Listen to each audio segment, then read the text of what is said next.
થોડા દિવસ પહેલા રાજકોટમાં બેડી ગામ નજીક દાળ પકવાનના ધંધાર્થી ઉપર ફોર્ચ્યુનર કારમાં આવેલ ઈસમો દ્વારા વેપારી પર કરવામાં આવેલ હુમલો. રાજકોટ પોલીસ દ્વારા ઘટનામાં સામેલ આરોપીને પકડી અને કરાવાયું કાયદાનું ભાન. બનાવમાં એવું છે સાહેબ, મારે નાસ્તાની લારી હતી ને એ લોકો નાસ્તો કરવા પેલા બે જણા આવ્યા હતા ને એ બે જણા આવ્યા હતા એટલે એમને મને કીધું ભાઈ અમારે નાસ્તો કરવો છે.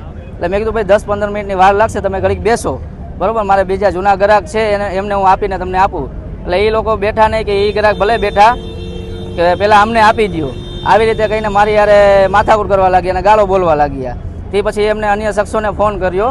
એમાં જે વ્હાઇટ ફોર્ચ્યુનર એક આવે છે, જે માણસો આવે છે એમાં વ્હાઇટ ફોર્ચ્યુનર આવે છે અને વ્હાઇટ ફોર્ચ્યુનરમાંથી દેવસિંહ બાબુતર ઉતરે છે.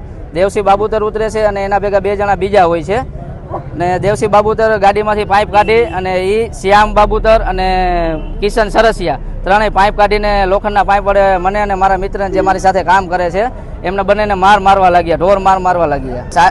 પોલીસે, રાજકોટ પોલીસે મને ઘણો બધો સપોર્ટ કર્યો છે, બરોબર. કુવાડવા પોલીસ ચોકીએ અને કુવાડવા પોલીસ ચોકી અમને પહેલાં ન કાંઈ ધ્યાન દીધું, પણ અત્યારે રાજકોટ પોલીસે બધાએ અમને ખૂબ મદદ કરી છે. આપણે જે એને સીસીટીવીના આધારે એ લોકોએ ફરિયાદ લીધી બધી અમારે, અને જે માંગ હતી એ લોકોએ અમારી પૂરી કરે છે. આપણે એનું કીધું કે રિકન્સ્ટ્રક્શન કરાવો એટલે એ લોકો રિકન્સ્ટ્રક્શન માટે આવે છે.